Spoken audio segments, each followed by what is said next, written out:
We are here today with DeFi Dad of 4RC Capital to talk about all things DeFi. DeFi Dad, welcome to Real Vision. Hey, Ash. Yeah, thank you for having me. Excited to be here and actually honored you all wanted to interview me. So you are a man who wears many hats. We were talking about this before we jumped on air. Give us a little bit of a sense of your background. Tell us about your journey and how you found yourself in the crypto space. Yeah, in short, so I started out as a physical sciences person. So I was in chemistry many years ago, and I ended up getting into software shortly after I dropped out of a chem PhD program. And then kind of worked through a bunch of software startups, and I ended up falling into crypto around 2017, which at the time there were a lot of promises of what was coming for Ethereum, and Bitcoin had relatively been very successful already, I think. And anyways, I sort of recognized some of the parallels to my background in chemistry, just that there were lots of complex mechanisms. And I thought it was a little bit overwhelming for people to try to learn, having, tried to learn it myself. And I spent most of 2017, most of the first half of 2018, reading about crypto at night as I was putting my son to sleep. So we had about a 1-year-old then, which is really kind of where like the DeFi Dad name comes from. I was it's basically just reading, listening to podcasts, and I ended up going to work at Consensus and eventually Zapper. And now so for the past few years, I've been a full-time super user, educator, and investor in DeFi.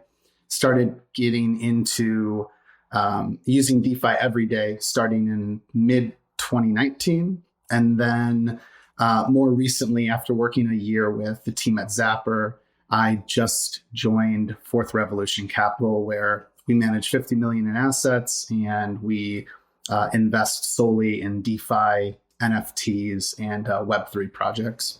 Yeah. So before we ask you to put on your investor hat, put on your educator hat, and give us a sense of the 50,000-foot overview of what the state of play is in DeFi today, particularly for people who may not be familiar with the DeFi space.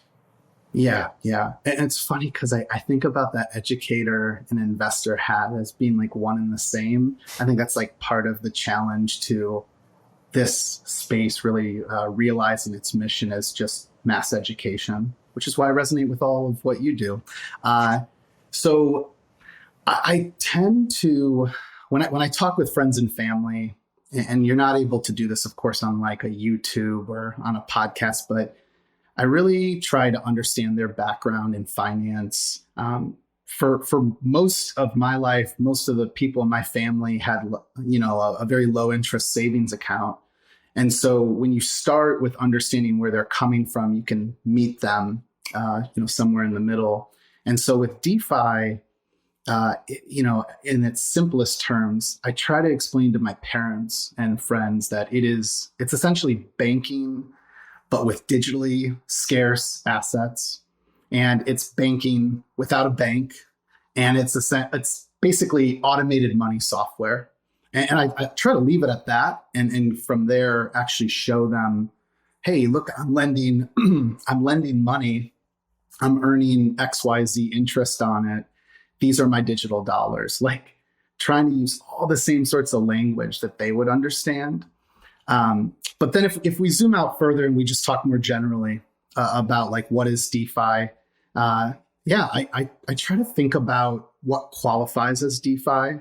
And so today, to be DeFi, you need a decentralized protocol, a decentralized finance protocol. So these protocols tend to mirror the utility of traditional financial services.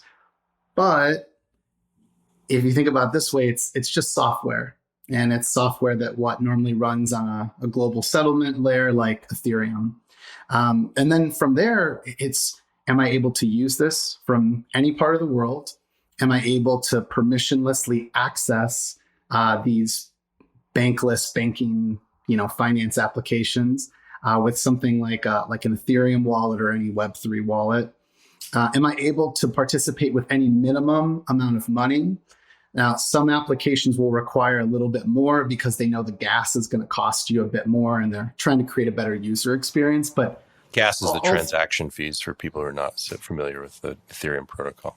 Exactly. So just think of it, we're paying these fees to everyone who's running the money software. But when all things are said and done, it's a remarkable thing that someone with, let's say, 10 digital dollars and someone with millions essentially are earning the same rate. So it's about, at the end of the day, it's about having equal access to the same opportunities, which I would argue does not mirror traditional finance. This is one of the sort of light bulb moments you have when you start to learn about DeFi. And then, just to put into perspective the progress we've made. So if you go back to the early days of Ethereum, let's say like 2015, 16, 17, there's a lot of excitement and promise about what could be built. So that was more of a lot of the harder work is being done to build some of the primitives like decentralized money maker protocols, something like a 0x. But today, over the last few years, we now have applications that are very friendly to any sort of retail investor. You tend to find funds with larger amounts of capital and are more risk on are getting into this space. We have about around 100 billion in total value locked, which just think of it as like the total amount of money that people are willing to trust and deposit into these money softwares. Locked meaning locked in smart contracts, effectively. Exactly. And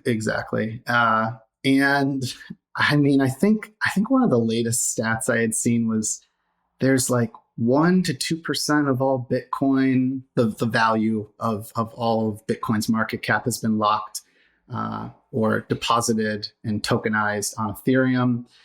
We also have other blockchains like Polygon, which is technically a layer 2 solution that's thriving. We have the likes of Terra and other blockchains. So DeFi started on Ethereum. It's actually spread to some other blockchains. And so DeFi really could be thought of as there's a greater umbrella and there's all this economic activity, which majority of it happens still on Ethereum, but you have lots of promise and excitement with developer activity and actual like usage happening on other blockchains like the ones I mentioned. Hey, if you like this clip, be sure to check out the full interview and more only on realvision.com/crypto. It's 100% free. Sign up now.